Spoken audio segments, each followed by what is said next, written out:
Dhaka medical college হাসপাতালে চিকিৎসকদের ওপর হামলা নিয়ে কঠোর বার্তা দিয়েছেন বৈষম্য বিরোধী ছাত্র আন্দোলনের অন্যতম সমন্বয়ক সার্জিস আলম।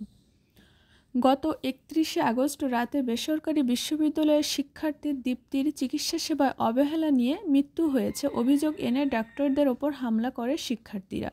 এর প্রতিবাদ জানিয়ে চিকিৎসকরা চিকিৎসা সেবা বন্ধ রেখেছে এবং পরবর্তীতে সারা দেশে চিকিৎসকরা কমপ্লিট শাটডাউন ঘোষণা করে। তারই প্রেক্ষিতে ঢাকা মেডিকেল কলেজ হামলার প্রতিবাদে সার্জিস আলম বলেন, আমার ডাক্তার ভাইদের নিরাপত্তা নিশ্চিত করতে হবে। তাদের ওপর যে বা যারা হাত তুলেছে তাদের উপযুক্ত বিচার করতে হবে। তিনি আরও বলেন, যদি কোনো পেশেন্টের মৃত্যুর জন্য হাসপাতাল কর্তৃপক্ষ বা কোনো ডাক্তার দায়ী থাকে তবে তদন্ত সাপেক্ষে তার বিচার হবে।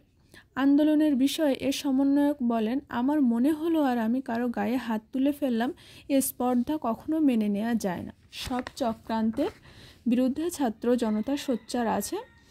একই বিষয়ে বৈষম্য বিরোধী আন্দোলনের আরেক নেতা হাসনাত আবদুল্লাহ লাইভে এসে চিকিৎসকদের পক্ষে কথা বলেন এবং প্রত্যেকটি ঘটনার সুষ্ঠু তদন্ত ও বিচারের আশ্বাসও তিনি দেন। একই সাথে তিনি বাক স্বাধীনতা নিয়েও কথা বলেন।